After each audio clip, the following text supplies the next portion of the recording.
షాప్కాన్ sir sir ఇక్కడ చూడండి చూడండి ఇక్కడ పోడియం కవర్ అయితే ఇక్కడ లే ఇట్లా స్ట్రైట్గా పెట్టావా మొత్తం పోడియం ఉంది సార్ పోడియం ఒకవేళ అక్కడికి వెళ్తారు ఎవరన్నా ఏడే చెప్తారు కదా వెనకాల పెడతాం నాకు నీట్గా ఉండాలి అది వెనకాల పెడతాం బెంచ్లో పెడతాం ఏ బెంచ్ ఆడో సార్ సేవ్ చేసి నీట్గా కవర్ వేసేటప్పుడు పెట్టాలి లాస్ట్ పెట్టుకోవాలి ఇక్కడ పెట్టాలి నీట్ కవర్ కావాలి సరే వచ్చింది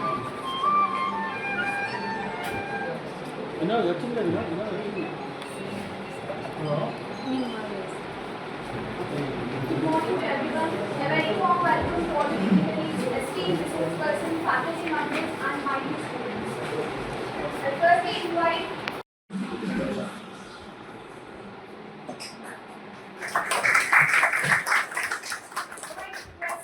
Dr. G. Rajesh Khanna sir, Associate Professor, AICTE-ATAL-FDP-GPCET-Kurnool. Professor G. Session-1 sir, Dean Student Affairs, to be recognized.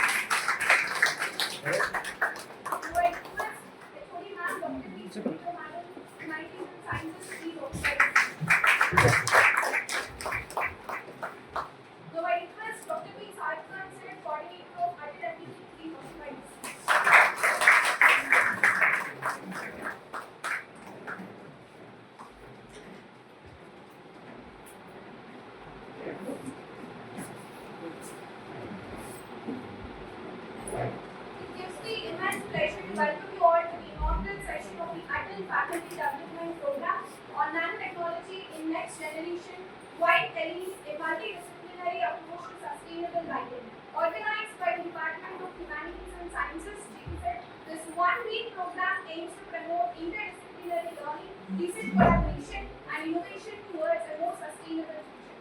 With these few words, now I request all the dignitaries to kindly come forward and light the lamp.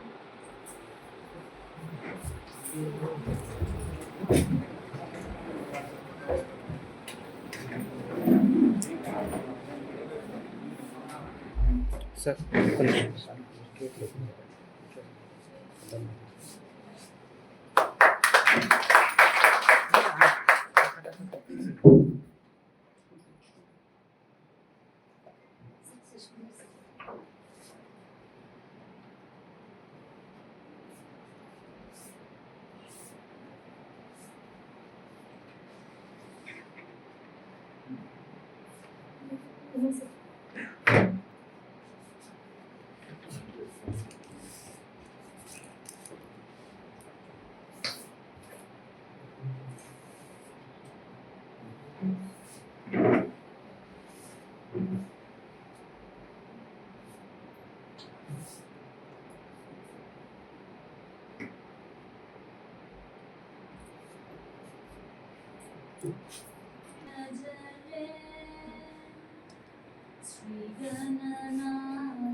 योगी साई सेवितं भोगी साई भावितं योगी साई सेवितं भोगी साई भावितं रागद्वेषादिरहितरमणीय हृदयमुदितं रागद्वेषादिरहितरमणीय हृदयमुदितं श्रीगुरुः सन्मुदितं चिन्मूलतत्त्वमनस्थितं श्रीगुरुः सन्मुदितं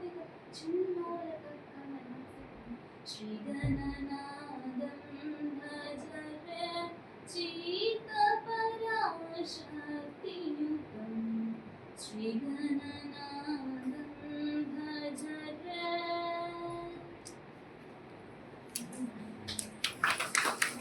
Now I request Dr. P. Sarkar, coordinator of AICTE-FDP, to deliver the welcome address.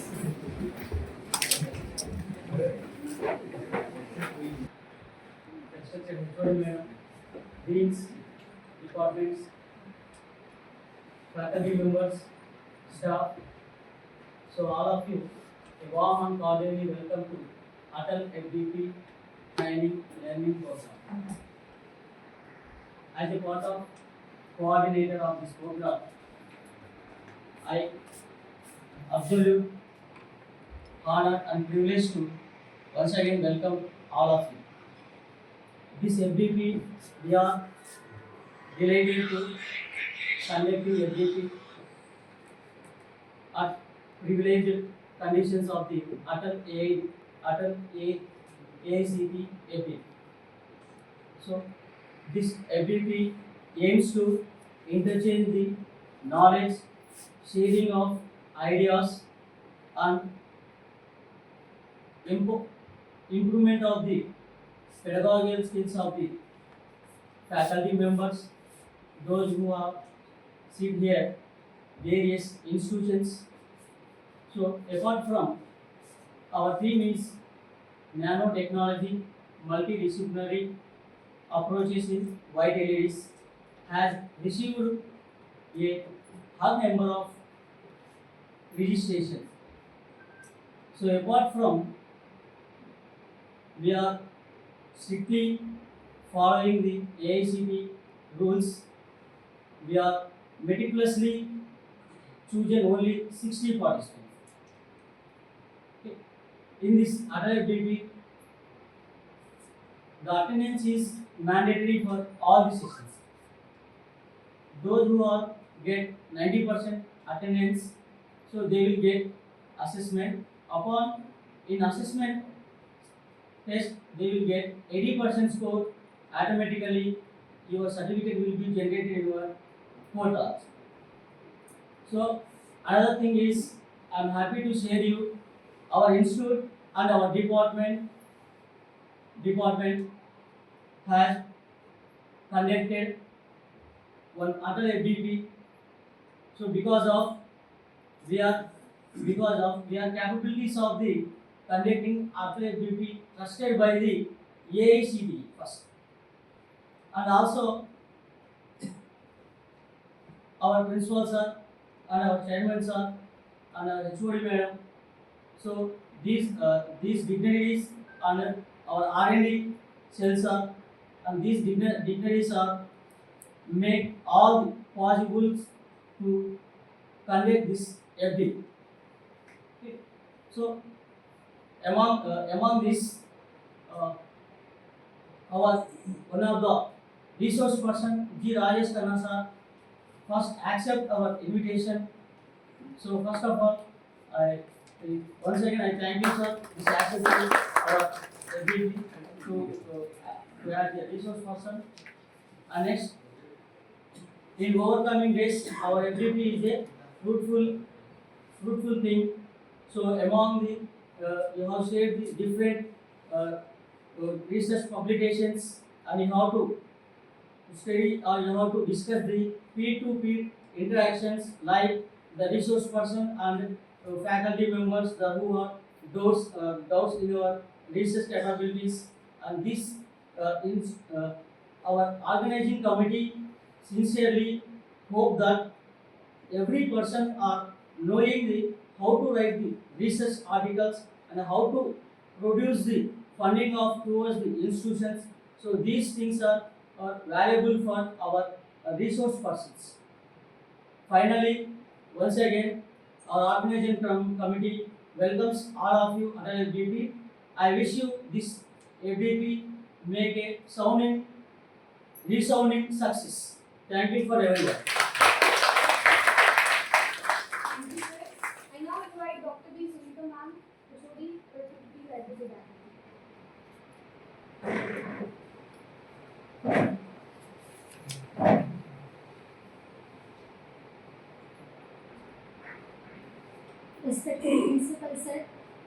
today's resource person, Dr. G. Rajesh Khanna sir, Associate Professor MIT Varangal, Dean Student Affairs Session-1 sir, and the Program Coordinator Sahib Khan sir, heads of various departments, and my dear faculty members. A warm good morning to one and all. On behalf of Department of Humanities and Sciences, I welcome you all for the ATAL-FDP program on nanotechnology, that is a multidisciplinary approach to the sustainable lightning. This is the first ever ATAL-FDP sanctioned for the Humanities and Sciences Department. I am very grateful to the management, principal sir, and the coordinators, Dr. P. Sahib Khan sir and Dr. Uma Shankar sir, and Dean R&D Swami sir, for making this program possible. And also we all know that faculty development program plays a vital role in exchanging skills, knowledge, and also the professional competence of the educators. And also we can say that in today's rapidly evolving technological and educational landscape, continuous learning is not an option, it is a necessity. Such programs provide a platform for exchanging our knowledge, skills, and also it provides a platform to build a strong academic collaboration for research and innovation. This faculty development program has been specially designed to deliver the current developments in nanotechnology related white LEDs, and I hope all the participants will gain knowledge related to that and they can successfully implement in their current teaching, learning, research and innovation. And also I encourage all the participants to actively involve in all the sessions and interact with the eminent persons, clear their doubts and develop their professional skills. I wish this faculty development program a grand success. Thank you. Thank you, ma'am. I now invite Professor G. Shashikumar sir, Dean Student Affairs, to address the dialogue.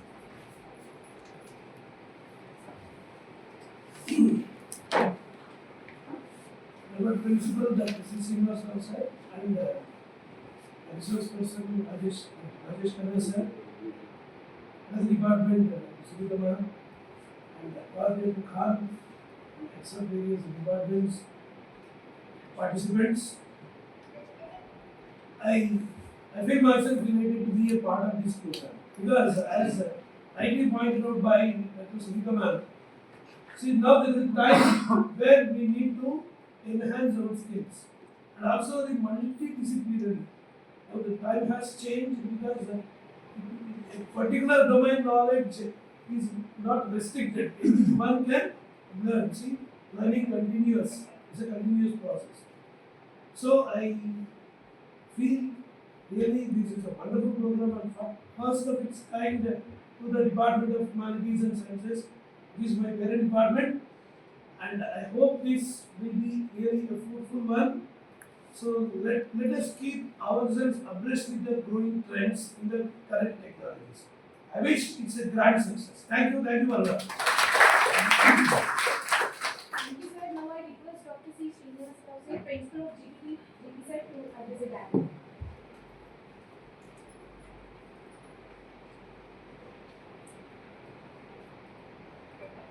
Honorable resource person of today's event, Dr. G. Rajesh Khanna, Associate Professor MIT Varangal, and Dean of HLS Department, Dr. V. Sunitama, Dean Student Affairs, and coordinator of this ATAL-FDP program, Dr. P. Sahib Khan, faculty members, and R&D, and my dear fellow participants of this FDP program. Good morning. So, first of all, it gives me great pleasure to be part of this wonderful event wherein the Dean of Business Department has rightly indicated that this is the first program of its type that has been taken up by the Business Department, and I think it's a very prestigious event on the part of the Business Department to get a program of this type through AICTE-ATAL-FDP program.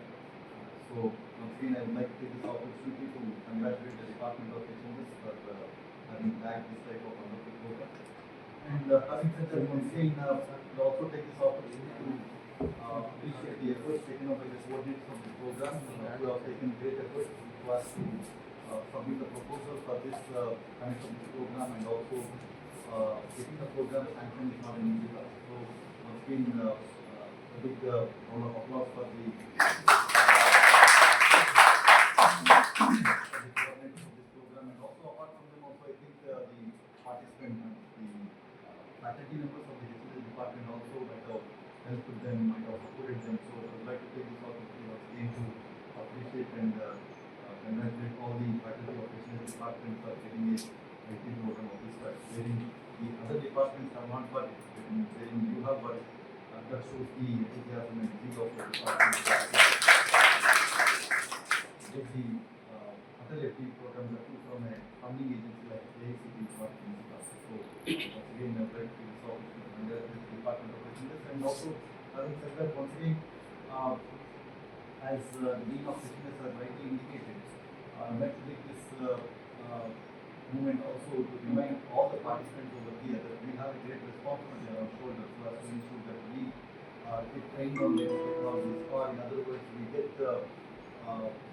regularly updated on latest technologies so that we can try to pass on the same amount of information to our student community. Because gone are the days wherein the syllabus has indeed changed a lot, wherein maybe we might have studied something in our graduation days or post-graduation days, but right now the technology is changing in such a manner wherein until unless we get a best of all the latest things that are happening in outside world, it's highly impossible to teach to the latest student community. So I think it's a wonderful opportunity for all of you for us to attend this kind of workshop, get to know about what are the latest technical trends that are happening in this kind of workshops, and that too an eminent resource person from NIT Warangal, Dr.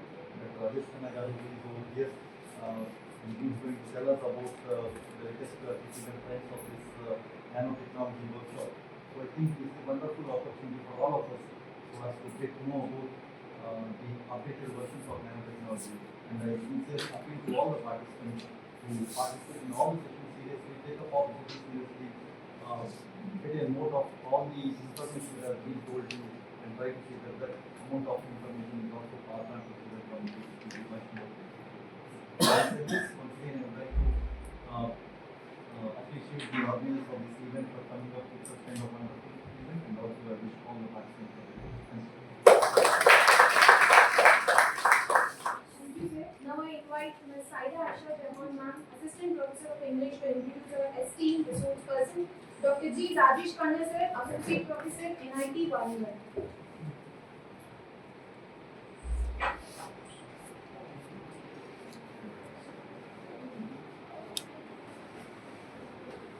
Pleasant morning, everyone. It gives me immense pleasure to read out the profile of esteemed speaker of today's, Dr. Rajesh Khanna sir. He is an associate professor in the Department of Chemistry at NIT Warangal, Telangana. He obtained his PhD from the IIT Madras in 2017. He completed his BSc from Chanda Kantriya Memorial Government Arts and Science College, Warangal, and his MSc in Physical Chemistry from Kakatiya University, Warangal. Postdoctorate researcher at Jeonbuk National University, South Korea. Sir has also pursued postdoctoral fellow at IIT Bombay and project associate at IIT Madras. His research interest focuses on advanced materials for energy and environmental applications. He has supervised 2 PhD students and is currently guiding 2 more. Sir has published more than 40 SCI index papers in Q1 journals. His research contributions have also resulted in grant of 2 Indian patents and 2 additional patents application published. Dr. Sir recently completed 25.5 lakh project funded by Science and Engineering Research Board, and Sir is currently leading another major project funding by SPARK program, Ministry of Education, worth 90.9. For his credit, Sir has 42 publications, 4 doctoral students, 3 projects and 4 patents. With this brief introduction, without further delay, now I would like to invite Dr. Rajesh Khanna sir to address the gathering. Thank you for being with us today, sir. Over to you, sir.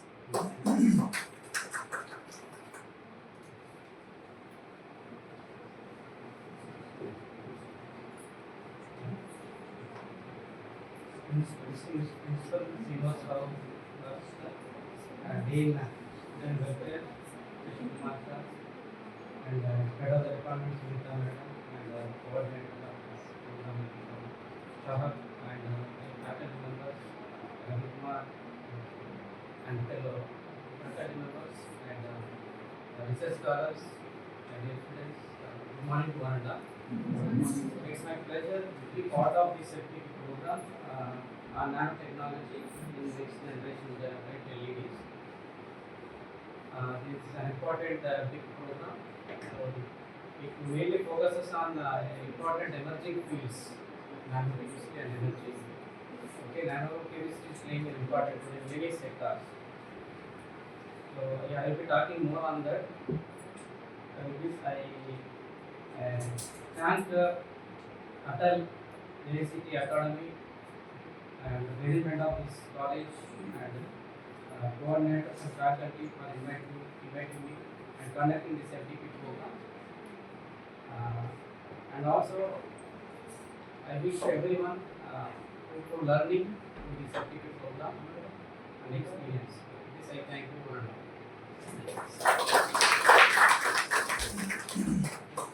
Thank you, sir. I now request all the dignitaries to kindly felicitate our esteemed chief guest.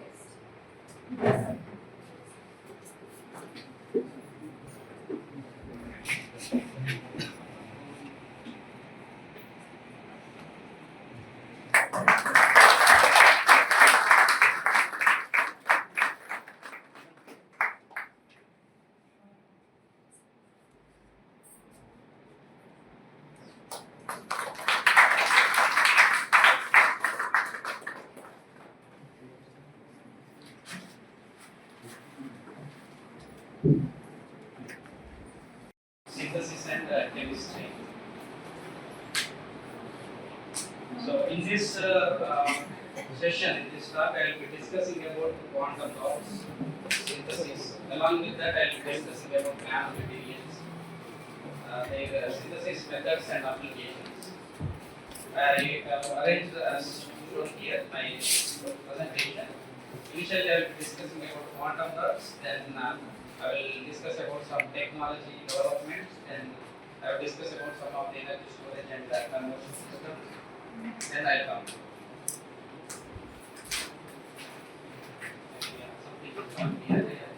This is actually my research group attended to Warangal because of something regarding this. We will be synthesizing nanomaterials in our research laboratory and use them for various applications. For example, green hydrogen production through electrolysis process. We use those materials in battery applications, supercapacitors, energy storage devices, and we use them in fuel cells. It's an energy conversion. We use them in sensors, and we use those nanomaterials for ammonia production from nitrate. Ammonia is needed for urea synthesis. This is about our research laboratory. Yeah, coming to this topic, quantum dots. Why quantum dots are needed? Okay, my title of the talk is quantum dots synthesis. Okay, why actually quantum dots are needed? Because they are used in display technologies. Quantum dots are used in display technologies, quantum light emitting diodes and beyond. Quantum dots absorb light and re-emit. Right? Re-emit it as pure, bright and exact colors. Okay, they absorb the light and re-emit the light. That is why they are used in the LED displays, QLED displays. This gives us vibrant field, lifelike displays on device like QLED TVs. And they are used in medical imaging and diagnostics. Quantum dots are used in medical imaging and diagnostics. So usually, to know the disease, we go for the MRI, magnetic resonance imaging. Just simply they will record the image. So sometimes to get the clear information about the disease targets, and they will have to give some dyes. Okay, so they are not good for our health. The dyes. Okay, in that place to get the more clear picture, quantum dots are used to record the resonance imaging, and they are used in diagnostics as well. Okay, doctors use them to tag and track cancer cells in the body, and they are used in photovoltaics and solar energy conversions. Okay, all of us know we are able to generate electricity using solar panels. Yeah. So the solar panels absorb the light and converts the light into electricity. Okay. Okay, but what is the efficiency of solar panels? It's less than 30%. Okay, most of the electromagnetic radiation is not getting absorbed by the solar panels. Some part of the electromagnetic radiation is missing. So if the quantum dots are used in the solar panels, the missing part of the EMR, electromagnetic radiation, can also be absorbed and get converted into the current. Thereby, it will enhance the efficiency of the solar panels. Panels. Yeah, they are used in quantum computing and photonics. Okay, in the future, quantum dots will access prisons to trap the electrons, single electrons. These trapped electrons will serve as bits in quantum computer to solve complex problems in seconds. And they are used in LED lights, lightings and lasers. Okay. When integrated into LED architectures, quantum dots offer high color rendering and tunable white light emission, making them suitable for solid state lighting. Okay. How does white LED light grow? Earlier we used to use tungsten filament based lights, right? So when it resistively heated, it will get heated and illuminate the light. Okay, but how does LED illuminate the light? In LED lights, semiconductors are used, p-type and type conductors. At the junction, when the electrons and holes meet, it produces the light. So the colors, different colors of the light depends on the different semiconductors. And the quantum dots are used in the biosensors and environmental monitoring. Quantum dots are used in fluorescence resonance energy transfer. That means quantum dots are used in optical sensors. So all of you must be having idea about the glucose sensor, right? Glucometer. Recent days, most of us are using glucometer. How does glucometer work? How does it senses the glucose levels? There will be a strip, the glucometer. We insert that strip in the glucometer, isn't it? Okay. That strip is little expensive. That strip consists of electrodes. Most of you are having idea about glucometer working principle. Okay. Yeah, that strip consists of electrodes. When the blood drop is placed on the strip, because of capillary action, it will go to the electrode, working electrode, where the glucose molecule present in the blood will undergo oxidation. If the glucose molecules undergoes oxidation, produces electric current. The produced electric current will be converted by the transducers, and this will be displayed as a digital signal.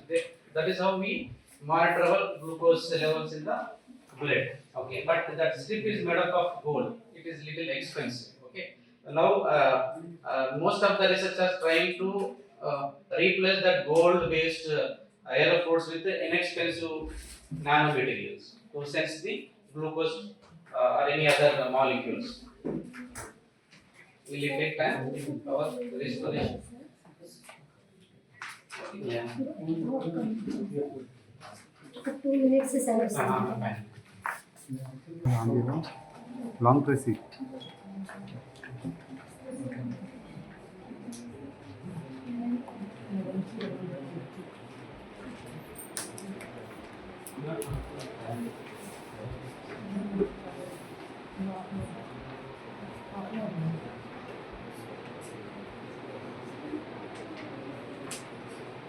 ఇంకో long press ఇంకొకసారి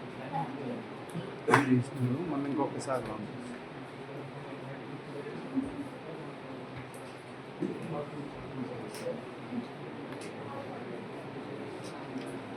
on అయ్యేంత వరకు ఉండొచ్చు on అయ్యేంత వరకు ఉండొచ్చు ఉండదు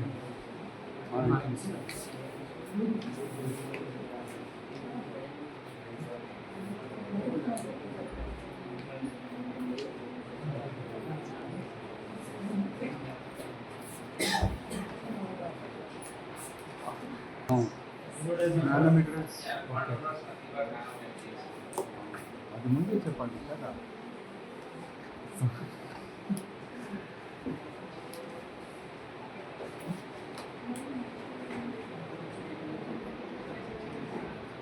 So, what is actually alkaline water species?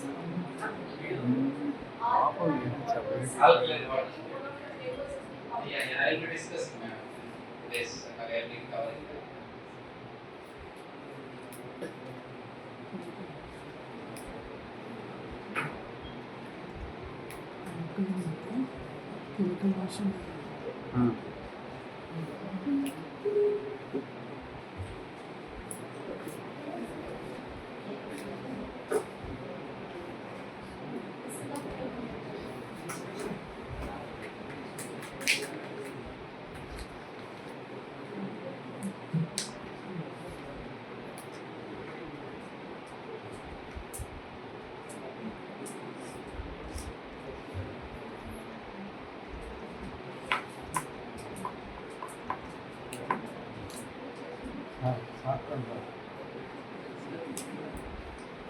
మీరు లోపల పంపించి మీకు వచ్చింది.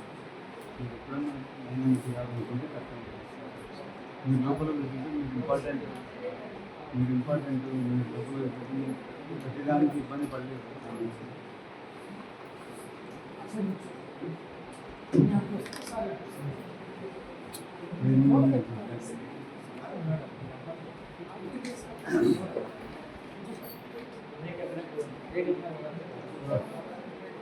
సరే కూర్చోండి.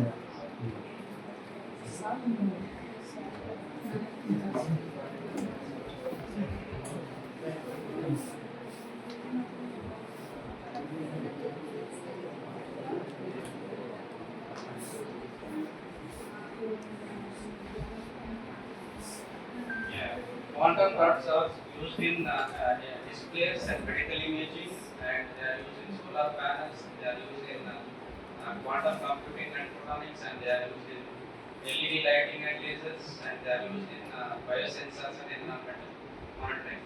And it has many applications.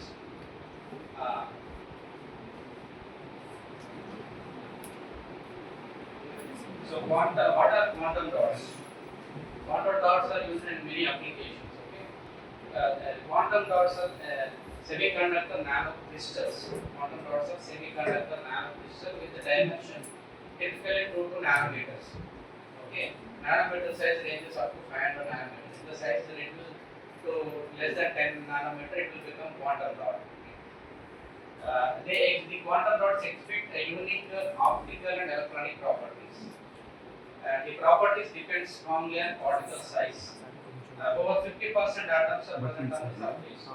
When the size of the particle got reduced to the quantum level, quantum dot, 4 to 10 nanometer level, it is exhibiting quite beautiful properties. What are the good optical properties? You can look at this is the transmission electron microscope image to see the size of the particle. This was recorded. You can see here. Usually the quantum dots absorb the light and then re-emit the light. Okay. So here the size of the Enough. okay, this one here. Okay, just keep it.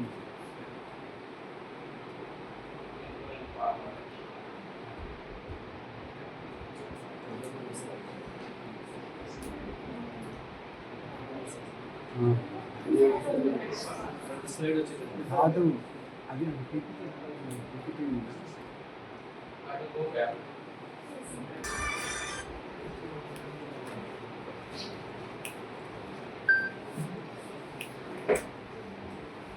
Yeah. If you see the size diameter of the particle, here the quantum dots are having 3 nanometer diameter, 4 nanometer, 5 nanometer. When size is increased, the emission light color is getting changed. So what is happening when the size is getting reduced or increased? When the size getting reduced, the energy levels, the band gap between the two energy levels will become larger. That is why it emits different wavelengths of light. Yeah, they expect unique optical and electronic properties. The optical property depends on the particle size. Over 50% atoms are present on the surface because quantum dots has 2 nanometer. Consists of only few number of atoms. Okay, the more number of atoms will be exposed. You can see here when size reduced from here to here, 6 nanometer to 2 nanometer. The 2 nanometer quantum dot emitting blue light, 6 nanometer quantum dot emitting red light. Because of the difference in the energy gap.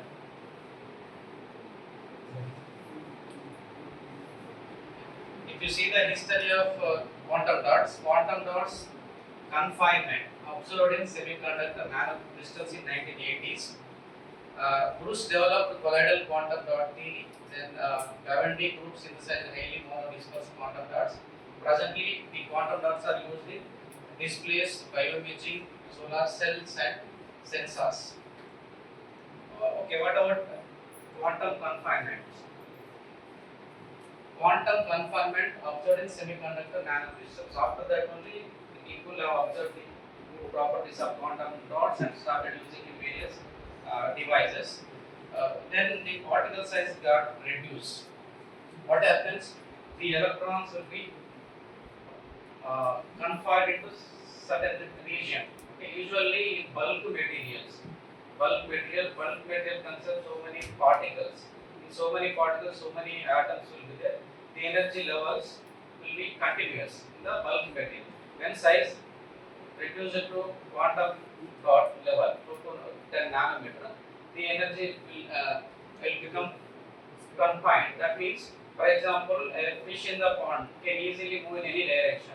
A fish in the bowl, it can move. The movement is limited. Same way, the electrons in the quantum, the movement of the electrons in the quantum dots is limited. That is called actually quantum confinement. Okay. When particle size approaches the excitation Bohr radius, that means when you are reduced it to atomic level, it will exhibit that property. Okay. The energy levels in the quantum dots becomes discrete, not continuous. Okay. So the electrons will present in the certain energy levels. Okay. Like atoms. In atom, the electrons present in different orbitals. Right. If you want to go to the first floor, we have to step up. Right. You have to step onto the first step, second step. We cannot lie on the in between two steps. The same way, the electrons cannot lie between the energy levels. It has to occupy certain levels. Okay. Yeah, the energy levels become discrete. Band gap increases when size decreased. Optical properties becomes size dependent.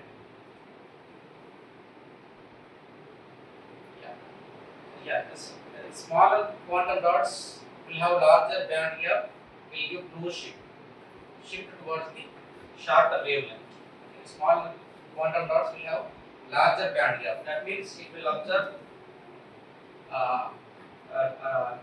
shorter wavelength, it's higher energy. You know the equation, right? Energy equation E is equal to h nu, E is equal to c by lambda. Energy inversely proportional to lambda. Okay, smaller quantum dots, larger band gap, blue shift towards the shorter wavelength. Larger quantum dots, smaller the band gap, it will give red shift. You can see here when particle size is reduced, the energy gap is getting increased, exhibiting different color properties. These are the common quantum dots: cadmium selenide, cadmium chalcogenides. Those are then carbon quantum dots. Yes, these are the size-dependent optical properties. If the quantum dot size is 2 to 3 nanometer, it will emit blue light. It will absorb the light, white light, emit the blue light. If the size of the quantum dot is between 3 to 4 nanometer, it will emit green light. If the size is 4 to 5 nanometer, it will emit yellow light. In the display, we get all colors, right? To get all kind of colors, we need to place different size of quantum dots in the display. So whatever the light, white light, that quantum dots absorbs and emit different colors. Yeah, in the bulk semiconductor, bulk materials, the energy levels are continuous. We have continuous energy bands. When it comes to the quantum dots, the energy levels become discrete, not continuous. It will have atom-like behavior. Okay. So in order to get our required properties, I want blue emission. Okay, I want red light emission. For that, we'll have to optimize the size of the quantum dots. But how can we optimize those properties? There is a relation between size and the energy gap. So using different synthesis methods, you can control the size. Based on that, you can control the energy gap. When the energy gap is controlled, it will emit different colors. As per our requirement, we can tune the size of the particles. So if you see the types of quantum dots, there are different types. This is one of the type, cadmium-based quantum dots. Cadmium selenide, telluride, sulfide. These are chalcogenides. Cadmium chalcogenides. These are the classical chalcogenide-based quantum dots, widely studied for their high photoluminescence, quantum fields, and narrow emission profiles.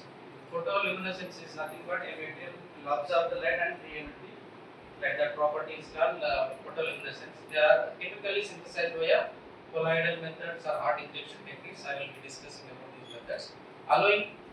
These methods allows to precisely control over size and emission wavelength. These are used in displays, optical labeling in research, and light emitting diodes. Next class is indium phosphide quantum dots as a cadmium free alternative. As we know that cadmium is toxic in nature. So this is alternative to the cadmium based chalcogenide. As a cadmium free alternative, indium phosphide quantum dots are favored for their lower toxicity while maintaining good optical performance. They are produced through similar colloidal synthesis methods with enhanced purification protocols. They are used in consumer grade displays and monitors, biomedical imaging, photovoltaic cells. Another one is perovskite quantum dots. These quantum dots exhibit exceptionally sharp emission peaks and high photoluminescence, making them ideal for display and optoelectronic applications. For synthesizing these type of quantum dots, microreactor-based synthesis is followed. These type of quantum dots are used in next generation LED lighting, perovskite solar cells, photodetectors. Another one is graphene quantum dots. Most of you have heard about graphene, right? Graphene is used in many places, many devices.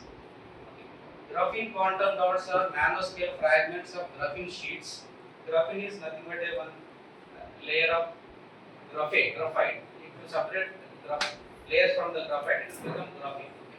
The graphene quantum dots are nanoscale fragments of graphene sheets with unique edge effects and excellent using green chemistry approaches or oxidative cutting of graphene. I will be discussing about those methods again. These graphene quantum dots are used in drug delivery and bioimaging, and they are used in biosensors and electrochemical detection, and they are used in photodynamic therapy. The other one is carbon quantum dots. Carbon quantum dots are synthesized using bottom-up methods from organic precursors or top-down techniques such as laser ablation. The carbon quantum dots are non-toxic, cost-effective, and easily dispersible in water. They are used in fluorescent ink for security and anti-counterfeiting, environmental sensing, solar-driven photocatalysis. That is about the quantum dots. Okay, what are the quantum dots? How are they used? Where are they used? Okay, we have got some idea on quantum dots. Now, how the development in the material science impacted on the technological development. Let us see. As you can see here, in olden days we used to use CRT TVs, then we have shifted to LCDs, then LEDs, OLEDs, plasmas. Now started using quantum-based displays, quantum LEDs, QLEDs. Similarly, same kind of displays are used in mobiles. There is a significant improvement in the technology. Okay, the size of the thickness of the mobile got reduced, the performance enhanced significantly. That is only because of the development in the material science, materials. Yeah, if you see the LCD, the the LCD display consists of liquid crystals. The LCD display primarily composed of liquid crystals sandwiched between two glass plates, ITO plates, indium tin oxide. Two glass plates with transparent electrodes made of indium tin oxide along with polarizing filters. Often uses a backlight source like LEDs. If you use LCD display, you need a backlight. Okay, then only it will display the image. When it comes to the LED, it is made of semiconductor materials. LED display made of semiconductor conductor materials like gallium arsenide, gallium nitride, and indium gallium nitride. Mounted on a display panel and arranged as a red, green, and blue pixels, each LED emits light directly when an electric current passes through the semiconductor injection, eliminating the need for a separate backlight, whereas LED doesn't require any backlight. It itself produces the light. Coming to the OLED, OLEDs use organic based materials, whereas LED uses inorganic based semiconductors. OLED uses organic carbon based materials that emit light when an electric current is applied, essentially acting as their own light source without needing a backlight. This also doesn't require backlight. Another one is plasma display. It consists of tiny cells filled with the ionized noble gas, mixture like neon and xenon, sandwiched between two glass plates with electrodes, where the gas is excited to emit light when voltage is applied. Ultimately, the material, inorganic semiconductor, organic semiconductor, or the ionized gases are placed between the I2O plates. When electric current is passed, it will produce the light. Especially in these two cases, OLEDs and LEDs. Coming to the quantum LEDs. Quantum LED is a display technology that uses a quantum dot layer in an LED LCD display to improve color purity, brightness, and efficiency. Despite the name, current commercial quantum LED TVs are essentially LED backlit LCDs enhanced with quantum dots, not self-emissive displays. That means this LED requires a backlight, similar to LCD. Yeah, we are talking about liquid crystal displays. What are actually, even now also we are using LCDs in many electronic devices, LCD displays. So what are liquid crystals? Liquid crystals are used in the displays. Liquid crystal is a state of matter that has a property between solid and liquid. Between those of conventional liquids and those of solid crystals. For instance, a liquid crystal may flow like a liquid, but its molecules may be oriented in crystal-like way. You can see here. This is the liquid crystal. And when it comes to the liquid crystal display, an LCD works by applying an electric field. Here you can see the liquid crystals are placed between two glass plates, polarizing filters. An LCD works by applying an electric field to liquid crystals molecules, causing them to change orientation. That applied electricity will cause the liquid crystal to change their orientation. There are different types of liquid crystals that controls the polarization and transmission of light passing through two polarizers, thereby regulating the brightness of each picture to form image. Since liquid crystals do not emit light, an external backlight is required. Now you can see these are LED bulbs. Okay, if you open the white LED bulb, you will see the small semiconductor part. Okay. It consists of two layers. As all of you know what is semiconductor. So there are two types of semiconductors, P-type and N-type. Both are used in the white LED bulbs. Okay, at the junction, the electrons from the N-type semiconductor will go from the P-type semiconductors will meet that produces the light. That is placed here, that semiconductor layers here in the LED lights. This is the display. The LED display consists of so many semiconductor crystals. They emit different lights, different wavelengths. An LED works on the principle of electroluminescence. When electricity applied, it is producing the light.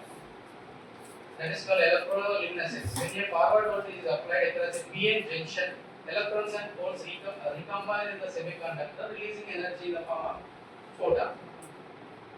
An LED display is a screen made of tiny light emitting diodes arranged in a grid.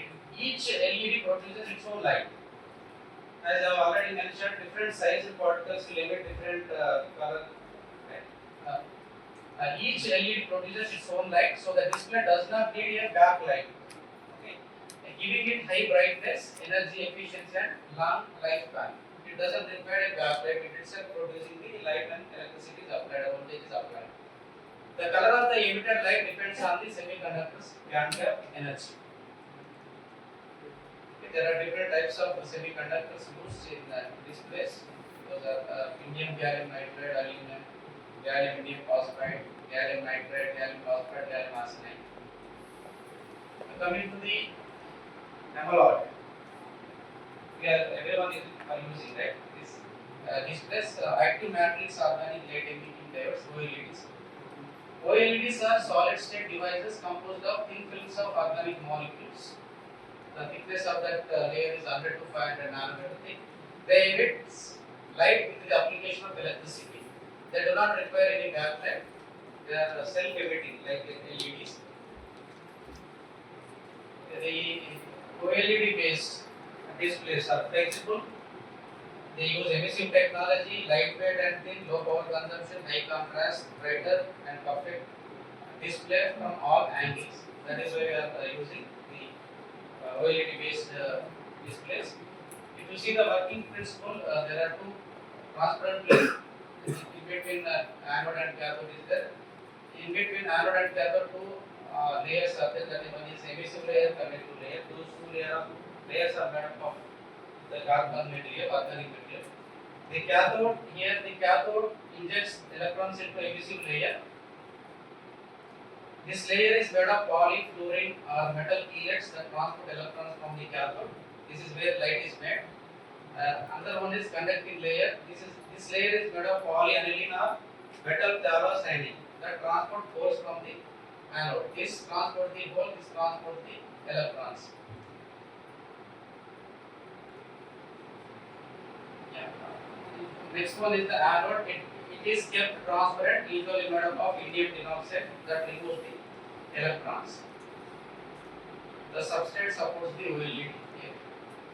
Same thing you can see here. There are two layers of emissive conductive layers placed between the two ITO plates. Okay. Electrons are transported from the cathode, holes are transported from the anode. They meet at the junction of the two layers and emit the light. Okay. Voltage is applied across OLED. Current flows from cathode to anode through organic layers. Cathode gives electrons to the emissive layer, anode removes electrons from the conductive layer. At the boundary between the emissive and the conductive layers, electrons find holes and fill them. The electron then gives up energy in the form of photon. The intensity or brightness of the light depends on the amount of electrical current applied. How does the anode transport the holes, and how does this cathode transport the electrons shown here? We may not understand it, I explain this one. There are different levels, Rho and Leo. Yeah, coming to the quantum LED display, this quantum LED display uses a blue LED backlight. You can observe here, there is a backlight here, there is a quantum in the display. Okay, there is a LED setup and quantum dot layer in LCD panel. Same thing is shown here. Okay, here is the viewing screen, blue LED backlight is here. Quantum dots layer, LCD layer. Okay, this emitted light is the viewing screen. Yeah. Blue LED display uses a blue LED backlight.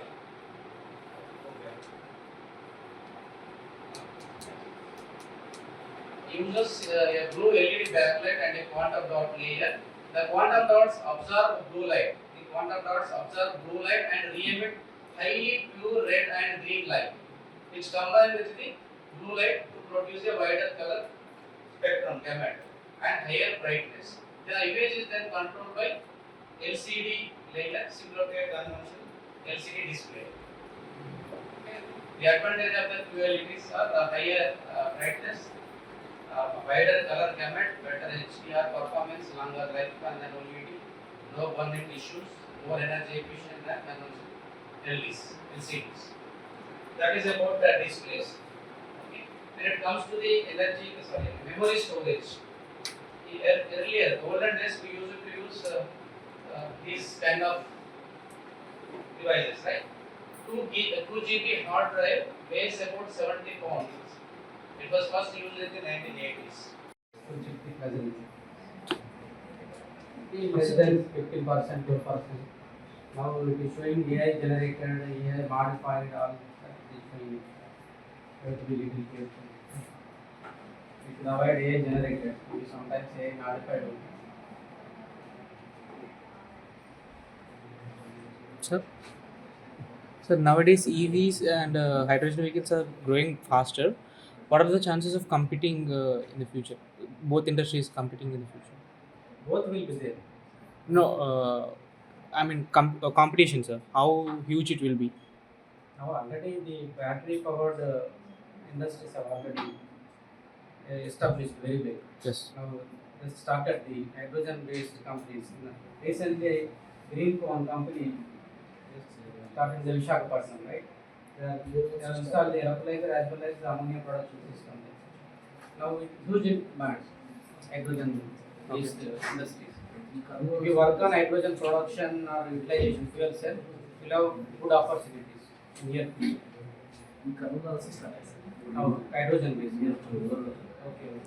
If you have some idea on hydrogen production, I can also help. So how long will it will take to pass fossil fuels and electrical EV vehicles, hydrogen? I mean, in which year? Slight guess. In which year the hydrogen vehicles will take over electrical vehicles and fossil We are fuels? not sure in which year. It will take another 5 to 10 years. Slowly will come onto the road. Can you briefly explain how to write Excel? Easy. Mainly it based on the result first. So you have to prepare beautiful figures. Then do the catchy title you should propose, and you should be able to explain about the work in short sentences, less number of sentences. That is more important. Give more content in less number of lines. That is actually important. And discuss more about the science instead of showing the result. When you do some work on something, now you will get some result. Instead of showing this, I got these results. How you got? What are the problems associated? What are the challenges associated with that? All that explanation you should give. Then it will be good.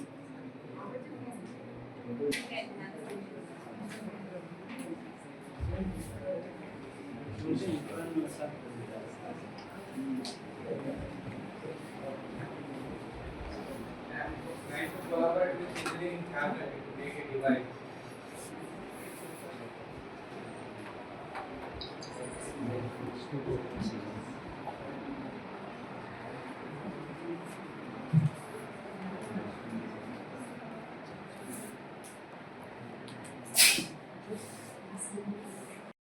Now, whatever I have discussed, actually that is not related to my area of research field.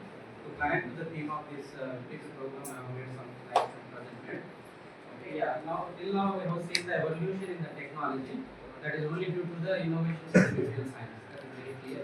Okay, the nanomaterials quantum dots not only used in the displays and data storage, they are used in various energy storage systems and conversion systems. I am going to show those. Now, if you see the electrochemical energy storage systems, batteries comes under electrochemical energy storage. There are various types of batteries: lithium-ion batteries, sodium-ion batteries, redox batteries, and supercapacitors. These all are energy storage devices. There are other energy devices. There are energy conversion devices, fuel cells, electrolyzers. These two are energy conversion devices. Among all these, the common things are electrodes. Electrodes. All these will consist of anode and cathode. Those two will be separated by a separator. The electrodes, especially the electrodes, anode and cathodes are made up of nanomaterials or quantum dots. Yeah, if you see the working principle of lithium-ion battery, okay, all of us are using lithium-ion batteries, right? How does the lithium-ion battery work? It is included in the BTech syllabus also, I think so. Okay, It consists of two electrodes.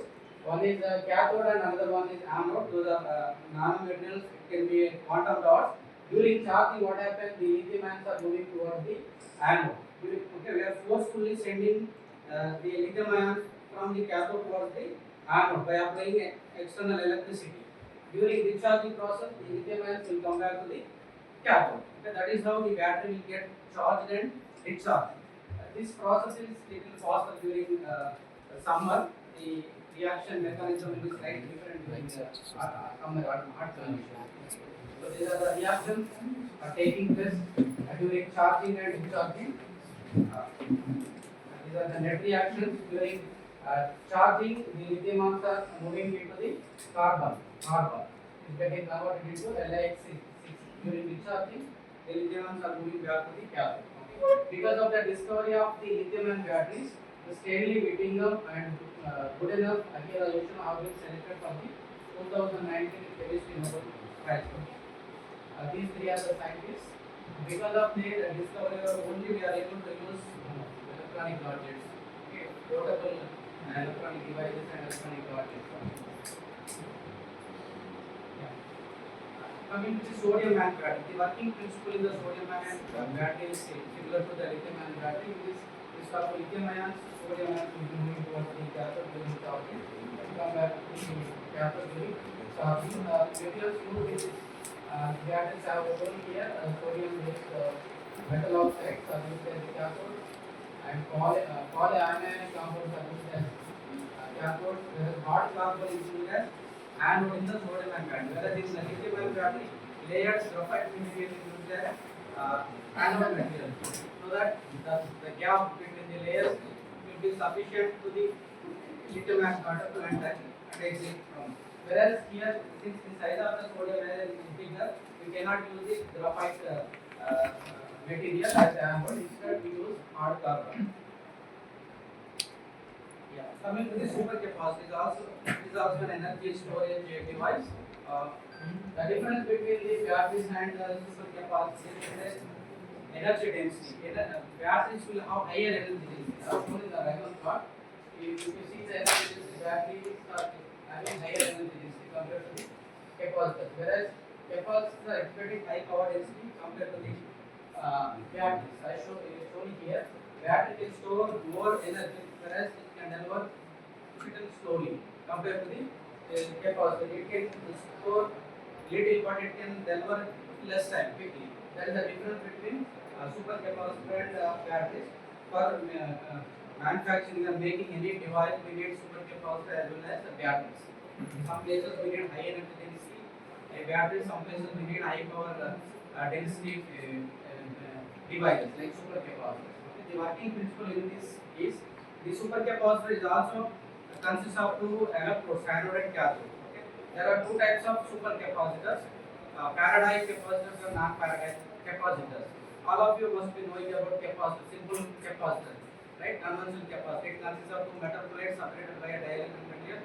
When voltage is applied, the charges will be accumulating on the surface of the metal sheet. That is how it stores electricity. But it will store few farads, like 0.5 microfarad. Whereas supercapacitor stores hundreds, thousands of farads.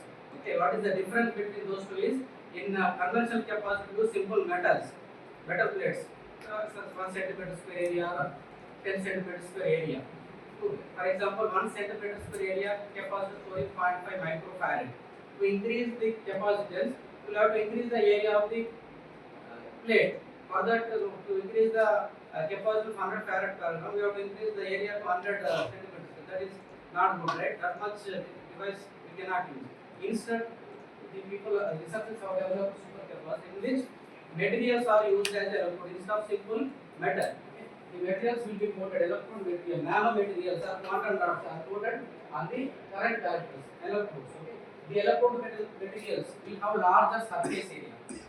In less division, it can have more surface area, 100 meters per gram, 1000 meters per gram. That is how the capacitance of the whole device has been enhanced. Instead of increasing the only metal surface, using a nanomaterial, the surface area significantly enhanced to improve the specific capacitance, storage capacity. If the carbon materials are used as anode and cathode, we can use carbon quantum dots or graphene, any carbon material as anode and cathode, it will store charge. What happens similar to conventional capacitor, when electricity or voltage is applied, the ions in which electrolyte is used instead of dielectric material. Electrolyte consists of ions, cations, anions and solvent.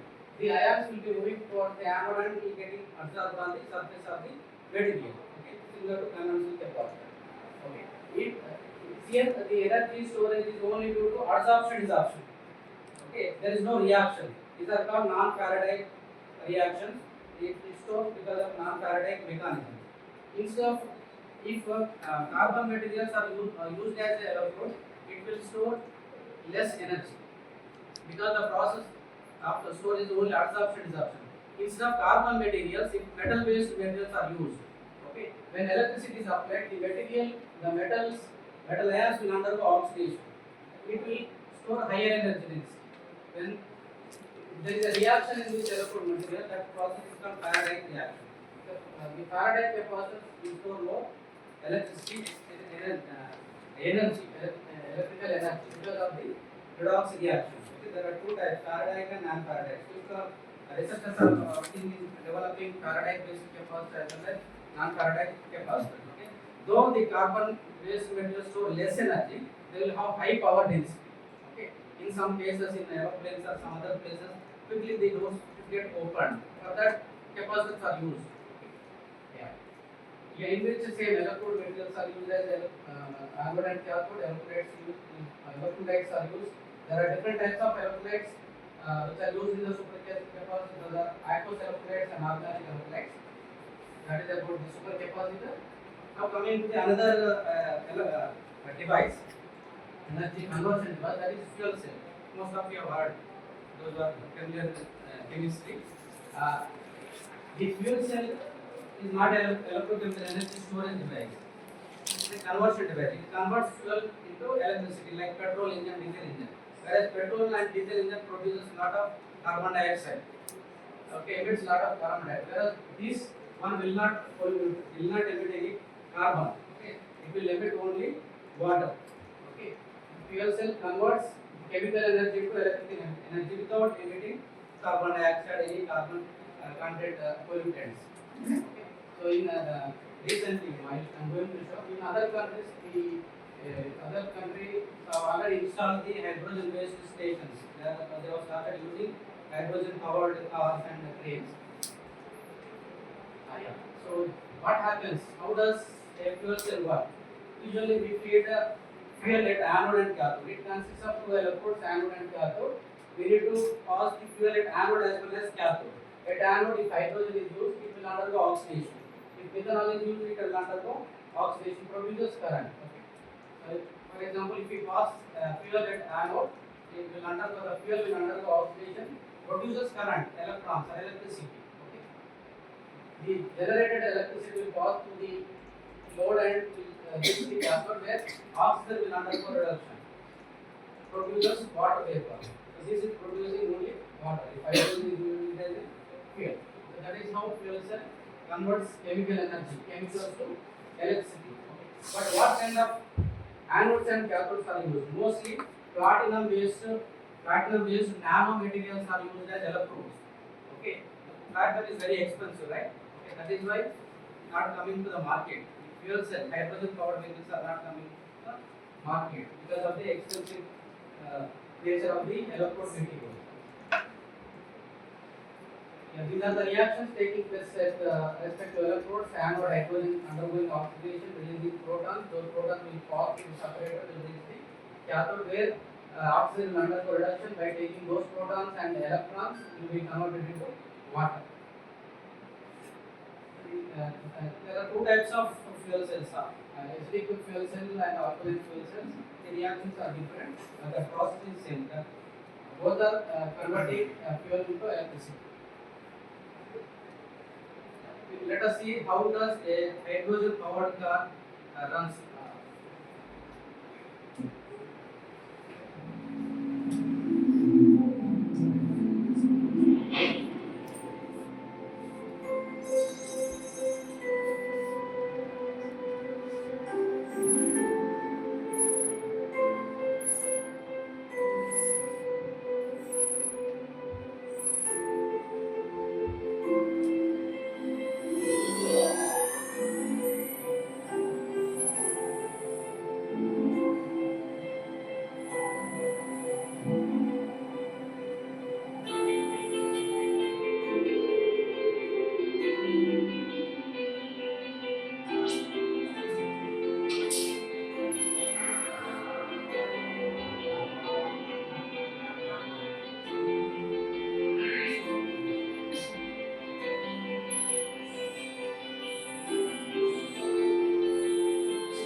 as a wife.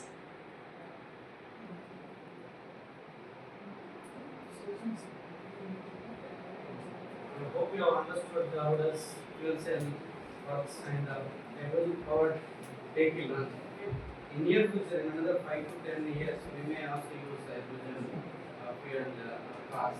Recently, right, 2 days ago, Indian Railway introduces one of the longest hydrogen train. Prime Minister Narendra Modi planned out the hydrogen train on 17th July at Jind railway station in Haryana. So, in which in this train fuel cells are used. 1200 kilowatt fuel cell. There are 2 chambers. Each one capacity 400 kilowatts. Total 2400 kilowatt fuel cell setup is used in this train. The hydrogen train running on the Jind Sonipet route is the most powerful and longest hydrogen train in the world. In near future, we may use in our vehicles. But why hydrogen based society is needed? Why India is introduced? Okay, very developed countries have introduced the hydrogen powertrain. So, for that reason, India also introduced the hydrogen powered train because of reducing the pollution emission. Why hydrogen based society is needed? Because you can see a lot of pollution in the images. Today, our society is most dependent on fossil fuels. Such as petrol, diesel, natural gas. That actually causing the serious environmental problems of global warming and the risk of natural resource depletion. Okay? For example, if you see in terms of reactions, you can see the reactions here. The chemical equation of diesel and petrol. 1 mole of diesel is undergoing combustion releasing 13 moles of carbon dioxide. Similarly, 1 mole of petrol is undergoing combustion in petrol engine, releasing 8 moles of carbon dioxide. That means 1 liter of gasoline in petrol which contains about 0.63 kilogram of carbon can produce about 2.3 kilogram of carbon dioxide. Yeah, that is why we are slowly shifting toward the gaseous based fuel because they emit less carbon dioxide. You can see carbon dioxide emission in terms of kilograms. LPG and CNG releasing less amount of carbon dioxide. Yeah, that is why we need hydrogen based society. But don't we have any alternative to the hydrogen based electricity generation? Yes, we have a lot of resources, renewable energies like wind energy, geothermal energy, hydroelectric energy, solar, tidal, and wave, biomass, bio-based. These are renewable energy sources. Using these, we are able to produce huge amount of electricity. Okay, but what is the problem? Why do we have to shift to the hydrogen-based fuel cell? Because there are some challenges. The disadvantage of renewable sources is the intermittent supply. They are not available all the time. Right? Sun is not available during night. Okay. Similarly, all the time wind is not available. Okay. There are intermittent renewable sources. Intermittent supply may not be available for use when needed. But how can we utilize? Electrochemical systems store excess renewable electricity and release it on demand.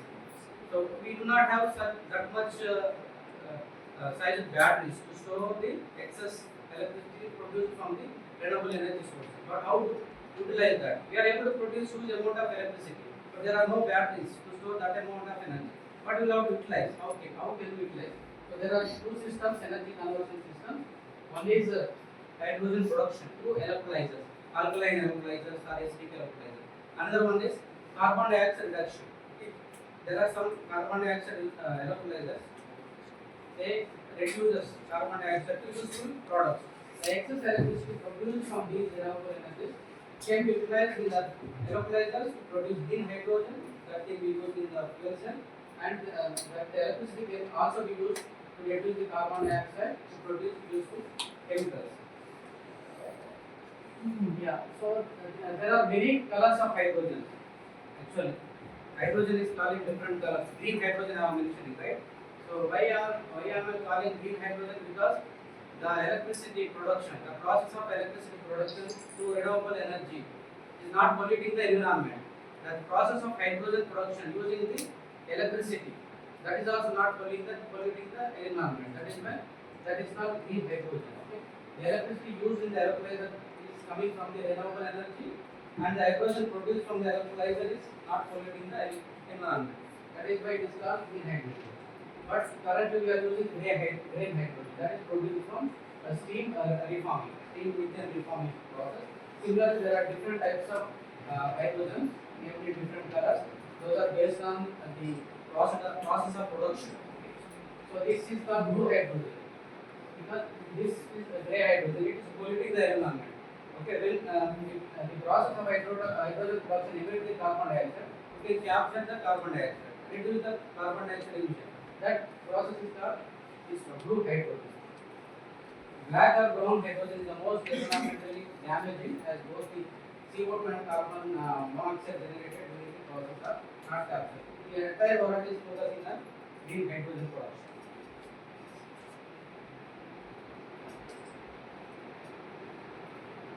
An issue with the hydrogen fuel is that process of hydrogen production itself is in fact not so clean, as we have seen in different types of hydrogen production processes.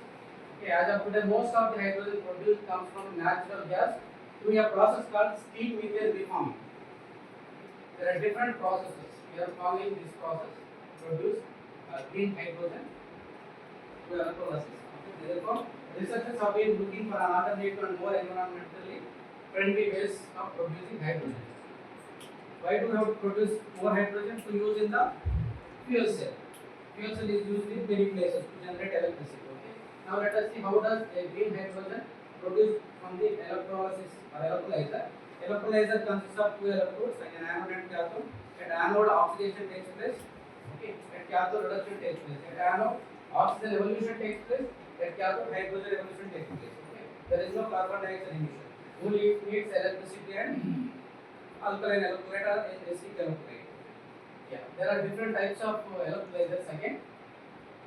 One is proton exchange membrane water electrolyzer, in which acidic electrolyte is used. Another one is alkaline water electrolyzer, in which alkaline solution is used. KOH solution is used. Another one is anion exchange membrane water electrolyzer. These two are alkaline based electrolyzers. These two are already commercialized. Industry people are already using to produce hydrogen gas. This is in the mature stage. Okay.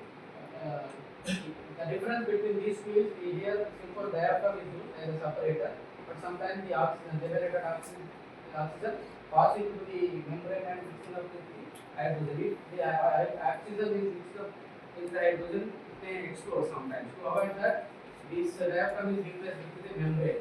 This membrane will not have oxygen. This is called anion exchange membrane water electrolyzer. These three have their own advantages and disadvantages. This will produce high pure hydrogen, but we have to use platinum based materials.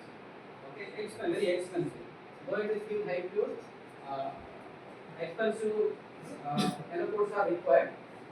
High cost, membrane, durability, sensitivity. Whereas this require only inexpensive electrodes. Lower cost, durability, mature technology are the advantages, but there are some disadvantages in terms of purity, and it also has some advantages and disadvantages. These are the mature stage. Many researchers are trying to improve the efficiency of anion exchange membrane water electrolyzer. This is the electrolysis process. Yeah. So other than fuel cell, where the hydrogen is used. Hydrogen is required to synthesize ammonia. Ammonia is needed to synthesize urea. For that, to synthesize the useful chemicals, hydrogen is needed.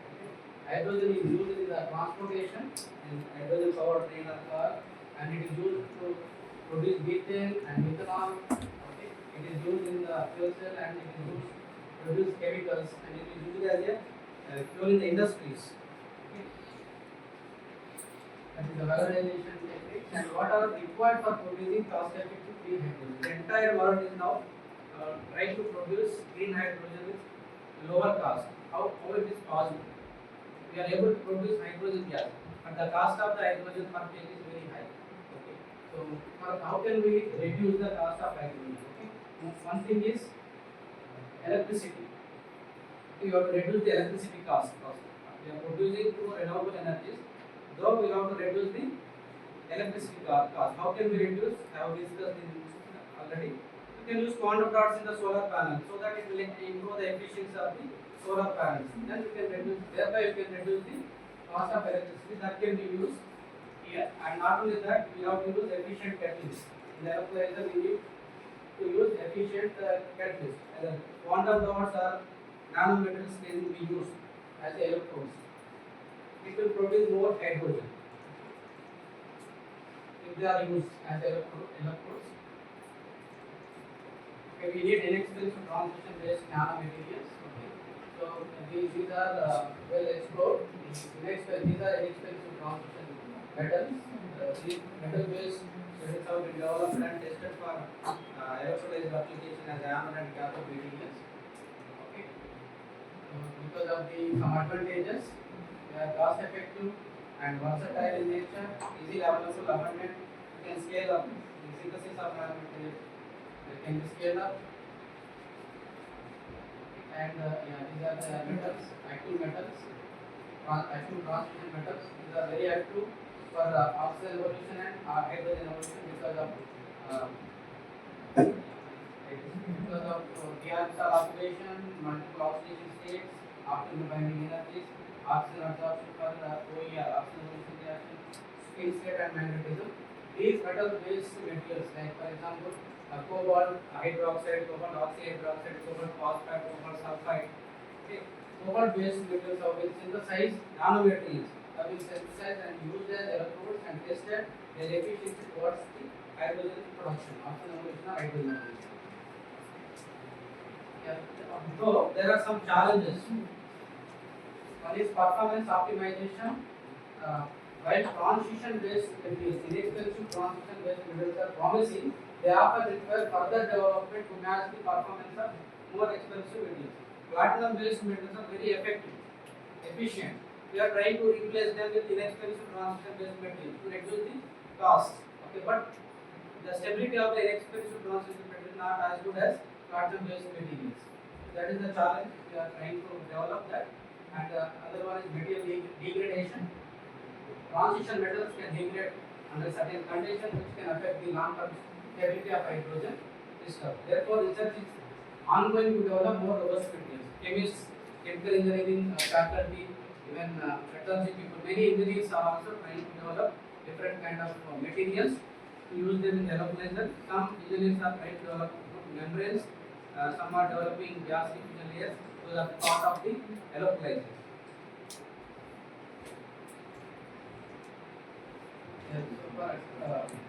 Present and future research direction for electrochemical energy storage and conversion systems are these: finding a suitable material, finding proper composition of material, finding new synthesis routes for synthesis of porous oxides or any other material, tuning morphology, achieving high surface area, finding suitable current calculation. Just now I have mentioned, though when inexpensive transition materials are used, their stability is not as good as platinum-based materials. Okay, how can we improve? We can improve by tuning their properties. How can we tune their properties? By employing different synthesis routes. Yeah. Usually, the material should have large surface area and porosity. Quantum dots, nanometers are expecting high surface area, and some nanometers are expecting good porosity. We have good surface wettability, high electrical conductivity, long cycle stability, thermodynamic stability for a wider operational potential. The material should have these properties to be stable for longer time. There are other properties. We have high conductivity, surface area, thermal expansion, corrosion resistance, density, visibility. These are the properties of a material. So physical chemical properties vary with size and shape. Now to show the size of the particle, most of you are having idea about nano size, right? You can see here the baseball size 100 millimeter can go to ant size 1 millimeter, hair size micron. This is the virus. During COVID, doctors are suggested to use N95 mask, right? Don't use cloth mask because it will have larger pores, so many viruses can enter. Because the size of the virus is very small.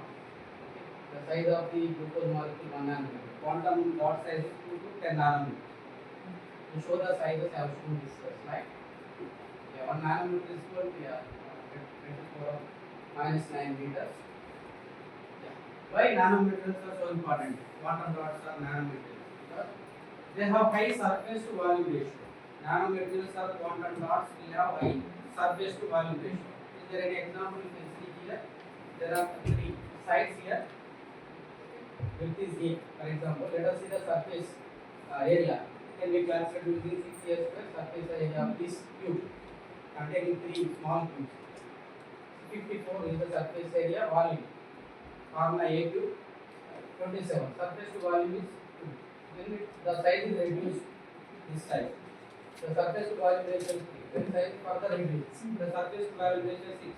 That means when size is reduced, the surface to volume ratio is getting increased. Even when you eat some eatable things, when it is crushed, you will feel more tasty, right? Because the contact area will get enhanced.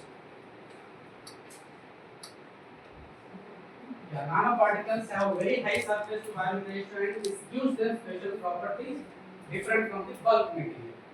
This difference in surface area to volume ratio for the particles of the material gives nanoparticles extra chemical reactivity compared to the bulk material. That is the reason why nanomaterials, quantum dots are used in displays, energy storage systems, conversion systems, and data storage systems and other systems. Less of material like a catalyst is needed in a chemical process. So catalyst based on nanoparticles are more efficient than those based on bulk material catalysts. What happens when size is reduced from bulk to nano? In the case of quantum dots, we have seen when size is reduced, there is a change in the band gap. Because of that change, it is emitting different wavelengths of light, different colors. Okay, you can see here also the gold particles are dispersed in the solvent. 20 nanometer size gold particles dispersed here, different size gold particles dispersed. You can see the color in different colors because of the difference in the sizes. Piece of gold are very obviously gold color, but gold nanoparticles are deep reds or even black when mixed with water. Okay. Properties of the material changes. Energy state will become, when size is reduced, energy state will become discrete, limited. Band gap will increase. Because of that, their optical properties will change. Okay. Yeah. Gold. If you cut the gold 100,000 nanometers, the color would be gold. If you cut gold into 700 nanometers, the color will become red. If you cut it into 600 nanometers, the color will become orange. The color changes because each color has a specific wavelength. You can see here also. Okay, why are we interested in nanomaterials? Because nanomaterials are of great interest. You have seen the application, right? They are used in many devices. Nanomaterials are of great interest because they have a lot of potential to create new and innovative products across many areas. So after synthesizing the nanomaterials, we test them whether the size of the particle is in nanometer scale, having quantum dot size 10 nanometer. For that, we use transmission electron microscope to see the sizes. You can see gold nanoparticle in this electron microscope images. You can also see the sizes. The size can be measured and shape can be observed. So as I already mentioned, the properties of the material depends on the size and shape. So by tuning the size and shape, you can modify the properties of the material. Coming to the synthesis of quantum dots or nanoparticles. How do we synthesize nano materials or quantum dots? There are two approaches. One is bottom-up approach, another one is top-down approach. You can see bottom-up approach, smaller atoms, molecules to nanoparticles. In the top-down approach, larger to the smaller particles. In general, bottom-up approach is made by synthesis of nanoparticles by means of chemical reactions. We take ions, molecules, we convert them into particles. Co-precipitation or precipitation. So here we crush the bulk material into smaller particles. There are different types of synthesis methods, physical methods, chemical methods. Physical methods is ball milling, sputtering, evaporation. Under chemical methods, but they are expensive. Under chemical methods, electrodeposition, chemical reaction, chemical vapor deposition, there are many chemical methods. And there are again many methods under chemical reactions, chemical reactions, hydrothermal, solvothermal, soil methods. Most of the researchers are opting this hydrothermal method to synthesize the small size particles that in the size and shape of the nanoparticles. Like a pressure cooker. The synthesis method is like pressure cooker. We use one Teflon stainless steel vessel, Teflon cup. In the Teflon cup we take our solution and place in the stainless steel vessel and keep it in the oven for some time. Like a pressure cooker. The solution will be converted into solid particles. The size of the solid particle will be in the nanometer range. Okay. Mechanical grinding comes under top-down approaches. This method of synthesis of nanomaterials follows a top-down approach. The principle of ball milling. This is a ball milling machine. You can see in the NITs and IITs. There are some labs that will crush the larger particles to the smaller particles. The principle of ball milling method is shown in figure. Mechanical grinding is used to produce oxide and carbide strengthened aluminum alloys, wear resistant spray coatings, aluminum or nickel magnesium copper based nanoalloys and many other nanocomposite materials. There is another method, top-down electrospinning. This instrument is used to synthesize nanofiber. Electrospinning is one of the simplest top-down method for the development of nanostructured materials. It is generally used to produce nanofibers from a wide variety of materials, especially polymers. So these are the we are using this instrument to synthesize the nanomaterials. And like one that they are also in other places also. Another method is chemical vapor deposition method. Simply we call CVD. CVD is a technique in which the vaporized reactants react chemically and form a nanomaterial product that is deposited on the substrate. It's a simple tubular furnace. We pass organic gas in methane or ethylene gas, and it will be heated to 1000 or 900 degrees centigrade. At that temperature, the gas, organic gas will be converted into carbon that will be deposited on the substrate. After that, we collect on the substrate. Yeah, to produce selectively carbon nanotubes, photography, quantum dots, we have to use some specified catalysts, metal catalysts. To produce single wall carbon nanotubes, metal catalyst nanoparticles such as iron, cobalt, nickel, molybdenum, iron monoalloys, etc. are used here. The catalyst is used to form the nanotubes, carbon nanotubes. You can see the nanotube growth on the particle catalyst. Another one is hydrothermal method or solvothermal. What is used in this? It is called hydrothermal. Organic solvent is used that process is called solvothermal process. It is like pressure cooker. We take the solution and place it and characteristic and place in the room. Hydrothermal and solvothermal methods are exciting and useful methods for producing various nano geometries of materials such as nanowires, nanorods, nanochips, and nanospheres. The hydrothermal process is one of the most well-known and extensively used methods used to produce nanostructured materials. Another one is soil gel method. The soil gel method is a wet chemical technique, solution to gel, converting solution to gel using various agents. During the synthesis of the metal oxide nanoparticles, the liquid precursor is transformed from soil, and the soil is ultimately converted to a network structure that is the gel, solution to gel. Another one is colloidal synthesis. Okay, mostly colloidal synthesis route is used to produce quantum dots. The colloidal synthesis is the most commonly used method for producing quantum dots. In this process, precursor పోయింది మరి ఎట్లా అంటే అక్కడికి ఆగిపోయింది మీరు close చేసి ఉంటారు కదా అక్కడికి కట్ అయిపోయింది సేవ్ కదా సేవ్ అయింది the same one was 3 5 years this in 2010. Now all of us what is the cost of 2 GB pen drive? Lesser than that. Current research shows that by using nanotechnology, 1 TB, 1000 GB of memory can fit on the head of your pin. Okay, we will be able to store 5 TB in a small region. That is because of development in the nano materials, nanotechnology. That is happening because of that development is happening because of the development in the nano chemistry. I already mentioned. Now, shall we take that?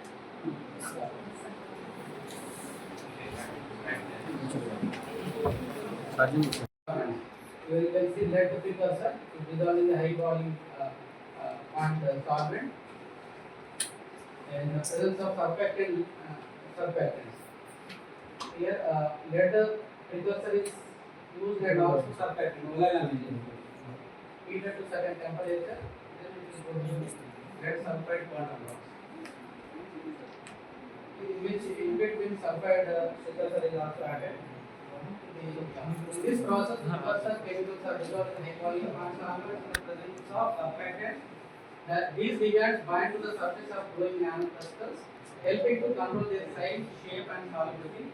This method enables fine-tuned size control and high quantum yield, making it ideal for applications requiring optical synthesis and bioimaging. So here, a metal precursor is used and surfactant is used. The surfactant will play a role to control the growth of the material. So to form the lead sulfide quantum dot, then the overall lemon sulfide is playing a role. Another one is hot injection method. It is also used to synthesize quantum dots. A specialized form of colloidal synthesis. Same way. Different metal precursors taken in this heated to certain temperature, it will produce the quantum dots. In this, the hot injection technique involves rapidly injecting precursors into a hot solvent, triggering a burst of nucleation. The temperature and timings are precisely controlled to separate nucleation from growth, yielding quantum dots in narrow cell distribution. This method is widely used for producing cadmium selenide, cadmium telluride, and indium phosphide quantum dots at laboratory scale with high potency. Another one is microreactor assisted continuous synthesis. This is used to synthesize quantum dots. That is specialized techniques to synthesize quantum dots. Another one is green chemistry approach. Nowadays, many researchers are taking waste, converting into carbon. Okay. It can be converted into nano size or quantum size carbon particle. You can see here green precursor to the carbon dot. There are two parts here again. Carbon and graphene quantum dots, for instance, can be synthesized from organic waste or biomass using hydrothermal or microwave assisted techniques, making them attractive for biocompatible and eco-friendly applications. Many researchers are converting bio-waste, all the waste into carbon, just heating in presence of inert atmosphere, it will be converted to carbon. That can be used as a electrode material, supercapacitor or battery, other places, any other device.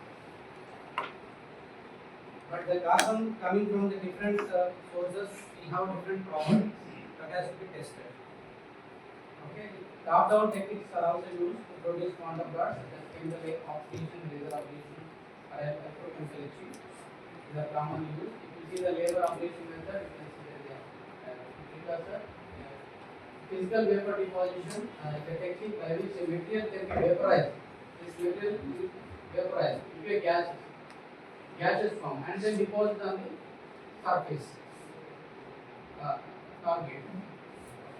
Surface of the substrate. Here, target source will be copper is used, cooled copper character is used, and this carbon substrate is vaporized. That vaporized will be getting deposited on the substrate. After that, we collect that carbon, quantum dots. What kind of sources are used available? Okay, there are different carbon sources are used to produce the carbon, glucose, biomass. You can just take glucose, sugar, mix in the pressure sugar, it for some longer time it will carbon. These are the physical characterization techniques which are used to characterize the materials. Code X-ray, diffraction, thermocarbonic analyzer, transmission electron microscope, dosimeters, scan electron microscope, etc. Okay. Yeah, we have here. Okay, different instruments do different analysis. Okay, XRD will do phase identification. which are used to identify the phase. Photochemistry is used to get the surface area and porosity of the material. PGR will be the decomposition of temperature. ACM and TM will do the morphology, shape, structure of the material. FPR will do the functional information, nature of surface function. XPS will give the information of oxidation states of the metal. And atomic force microscope will give the surface topology. With that I'll stop discussion about nanometers. Now let us have some discussion on article which is mentioned in the. Okay. Before that, if you have any doubts or any like to discuss, you can 5 to 10 minutes. So what is the cost of hydrogen? Yeah, actually cost is high, more around 10 kilogram, $10 per kg. Carry is Indian rail, hydrogen powered rail. The speed is limited to around 70 kilometers per hour. You cannot go up to 80. It depends on the fuel cell. Yeah. Nowadays in the market, they are more familiar to the E2 fuels. How about that? Ethanol. They are now just people have started using that 20% ethanol, right? I don't know. We have to see. Now we are using, right? In future, what kind of problems will come? We have to see. Just started using, right? It is getting mixed up well with the petrol. If there will be any effect on the engine and mileage, we have to wait and see. 5 years. And here we just started. But in near future we will see. I think we started in Mumbai, sir. Yeah. Some companies have already started. Reliance and Toyota, they have introduced the bus, hydrogen powered buses, but not coming onto the market. I do Mumbai. Only under researches. Sir, you have mentioned few of the instrumentations over the screen. Sir. Is it that external scholars can go over the So for NITs also, we have any portal like that? Yeah, we have.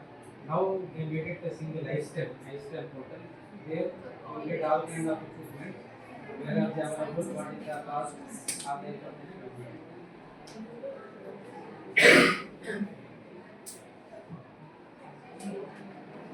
All the methods, selection hydrothermal method is one of the most widely used. Can you explain? Because it is simple. We use maybe organic, we use carbon, ethanol or some other organic. We are focusing on anionic modification or cathode. Both we are working on anode as well as cathode. Currently we are working on electrolyzer systems and fuel cell systems, supercapacitor systems.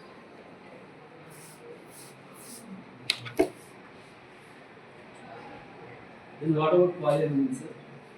Yeah, polyaniline. Polyaniline is a conducting polymer that is also used as a electrode in the supercapacitor, not in batteries and things like this. That is easy to prepare. Conducting polymers. If you are interested, you can collaborate with people and synthesize. If you have only a electrochemical workstation, one station, it costs around 5 to 10 lakhs. 5 lakhs available, 6 lakhs available. If you get it, you can test supercapacitor and fuel cell. Okay, all you can test. Is there any device which absorbs the pollutants and No, ma'am. Actually, that carbon capture and utilization, people are working on it, but there is no material which can collect more amount and convert. Still, it is under improvement. Recently, we have conducted one workshop, a workshop on carbon dioxide to fuels. Similar to electrolyzer, water electrolyzer, hydrogen production. Carbon dioxide will be reduced to useful chemicals, methane or weight. Okay. But when some electrodes are used as a electrode cathode, where carbon dioxide will be reduced, that can be converted to any, but it should be selectively reduced to methane or formate. Okay, that depends on the type of material. You have to find what materials will produce methane, what materials will produce this one. The problem is the solubility of carbon dioxide in the solution. That is also big problem. It will be very tough actually. Collecting and converting. The challenging issue. Because here to reduce the pollution, we are capturing and converting to useful chemical. For that, we are investing lot of money. Right? Using carbon dioxide. To reduce this carbon dioxide, we are generating more carbon dioxide.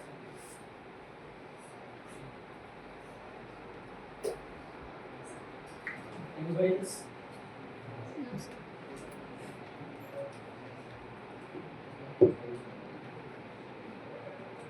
Now, article discussion.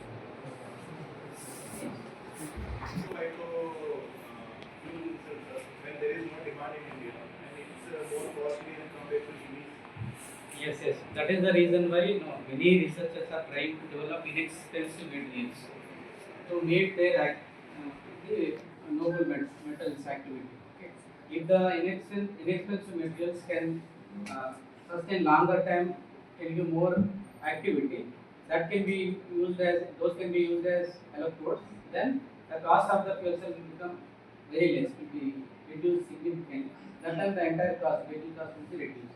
That will come soon. It will take some time. Okay. Now currently the cost of the fuel cell powered vehicle is little higher compared to the battery powered. But wait and see. It will come very soon. Now, the session starts for article discussion. So, all of you participants are. Even under oil system,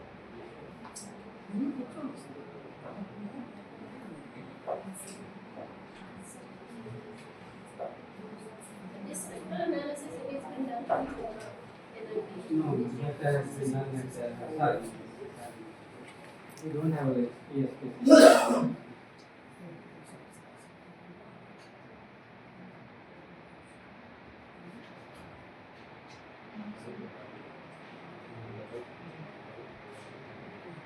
So with a single sample, these are expected to be Yeah, very on single material. If you, for example, that is trimetallic material, right? So whether three elements are present in that, what are the oxidation state of individual element? It will be obtained from the only one instrument, that will give survey spectrum. That is not given in the paper. The survey spectrum will have all kind of peaks corresponds to three elements. Not only three, more than that. Copper, cobalt, molybdenum, hydroxide, oxygen. So the individual metal oxidation peaks will also be obtained. Using that. Whether that copper has in +2 oxidation state or +1. The same instrument will give all that information. Single material.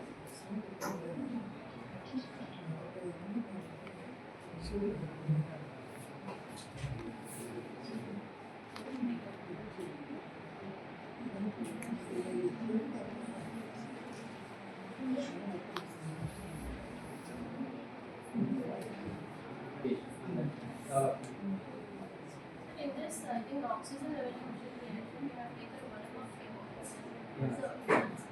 One more KOH. The concentration of KOH. Only alkaline hydroxide or any other hydroxide? Mostly potassium hydroxide is used in alkaline Analysis, fertilizers. yes. Apart from that, don't we use sodium? We can use Even sodium they don't hydroxide say, also. We can also use, but because of some differences between KOH and NaOH, it is preferred in terms of purity. Generally, these considered alkaline metals. We take the complete family of that. Yes. Yes. Because of the purity and size of the ion, cation.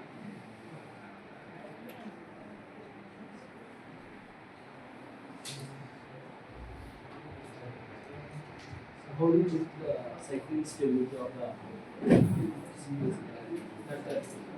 Technique stability of the we test the stability of the material actually. So there are some electrochemical techniques, chronopotentiometry or chronoamperometry. Okay, in that technique what we do, the electrode material is placed here. For example, oxygen evolution or hydrogen evolution is taken here. How long it will produce hydrogen or oxygen? What is the stability? we apply current constant for longer time, 100 hours or 200 hours. Then check the activity after 100 hours. We record LSP for initially linear speed program. After 100 hours, we record LSP. There is no change in the two curve. That indicates that it is very stable. During testing also the curve shows actually. That may not be the calculated, but that will be tested. Cycling code, But it's a reversible process. Since these processes are irreversible process, CV is not preferable. Whereas in supercapacitor batteries, it's a reversible process. Oxidation is taking place, reduction. In that case, to check the stability, either you can use before mentioned chronometer instrument, as well as cyclic code. Randless. To know the resistance of the material, use electrochemical resistance spectroscopy. So one thing, your images are very clear and high resolution. On the While actually converting after especially origin, this can be drawn in PowerPoint presentation. You can make it in the PowerPoint presentation. Whereas when it comes to the origin, other spectros, you have to use origin software that has to be converted into either JPEG or TAF file. During conversion, it will ask us what kind of quality you need. You can increase the resolution further, but the problem is the size of the paper will get increased. Sometimes when you upload that paper to the journal, it may not allow us to upload. That's why you have to maintain optimum resolution. We are not using that can also be used to enhance the quality of the I have started to see what conversion to value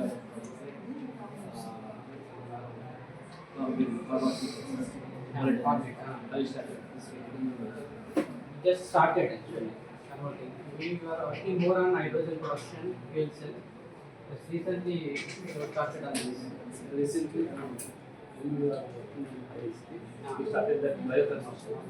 CO2 availability. TFT. Biocatalyst.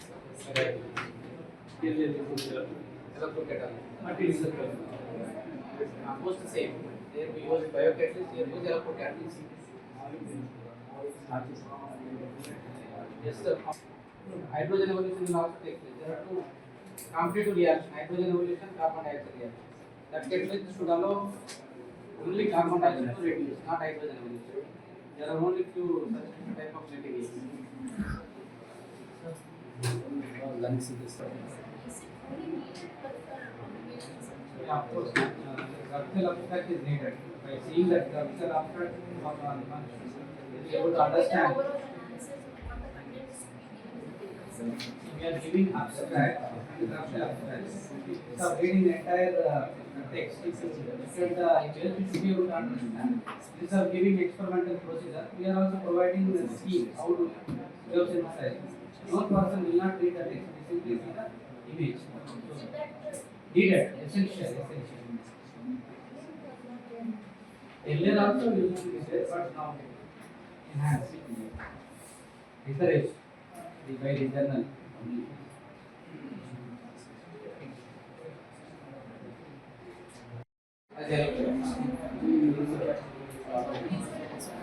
Some photo will be deposited, remaining will be deposited on the waiting sheet or on the substrate.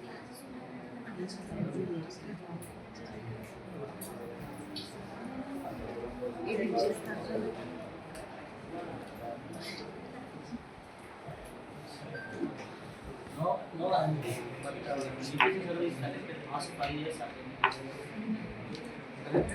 This is from 5 years. 5 10 years. Based on your requirement. 5 years from now. Those 5 connected papers will be citing other references. For that you have to first is 5 years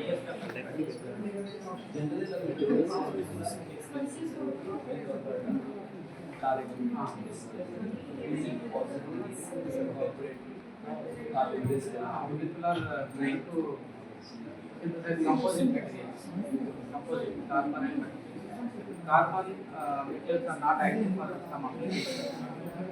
Then there are active for certain applications. Some cases, wherever it is active, there is a batteries. Lithium batteries. Because supercapacitors will not store that much batteries. What about research scope in supercapacitors? Many are working on supercapacitors. In normal engineering college, also many are. See, what you can do is, if you have a simple furnace, you take some material, burn it under 900 atmosphere at 900 degrees centigrade, you will get the carbon product. Then, for example, if you are collaborating with me, if you give that material, I will ask my student to quote and test. That way you can publish papers. For publishing papers, that's fine. But to commercialize it in industry level, you will have to find an appropriate material. Which material will give high surface area, high porosity, that you will have to find. In four-wheel vehicles also they are using normal batteries. Only battery.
Yes. Regarding article section.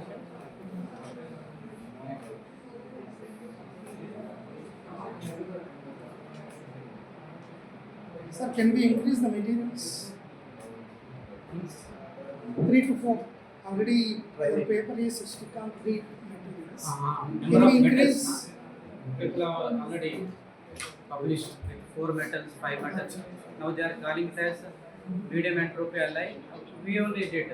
We added 2 more metals, calling it as medium metals. Some people are adding more than 5, calling it as high entropy alloy. High entropy alloy is used as a material. Many applications.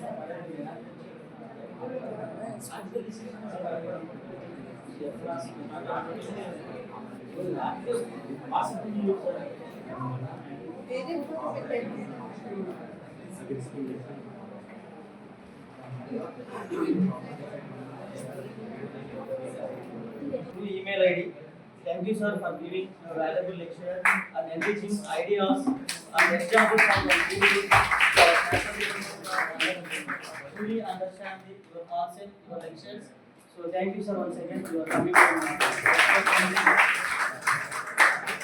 I also thank everyone for your patience and the kind attention.